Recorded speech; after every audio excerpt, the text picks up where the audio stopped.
మరి లక్ష్మీదేవిని ఎలా ఆహ్వానించాలండి? ఉత్తరాది వాళ్ళని చూస్తే అసలు వాళ్ళు ఒక అద్భుతమైన ప్రక్రియ చేస్తారు.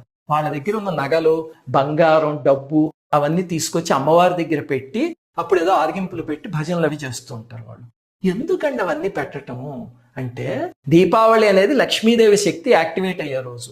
అప్పుడు మన అమ్మవారికి ఏం చెప్తున్నామంటే, తల్లి ఈ సంపాదించుకున్న ధనం కానీ, ఈ నగలు కానీ ఇవన్నీ నా నిర్వాహకం కాదమ్మా. నేను ఎంతటి వాడిని, నాకన్నా టాలెంటెడ్ పీపుల్ ప్రపంచంలో బోలెడు మంది ఉంటారు. కానీ నన్ను అనుగ్రహించి ఇవన్నీ ఇచ్చావు తల్లి, ఈ సంపద అంతా నీకు చెందిందే అని అక్కడ పెట్టి మనస్ఫూర్తిగా చెప్పగలిగితే తల్లి పొంగిపోతుంది. వాటిని చక్కగా శుభ్రం చేసి పూజా మందిరంలో పెడతారు కదా, మరి అందుకని శుభ్రం చేసి తీసుకొచ్చి పెట్టండి.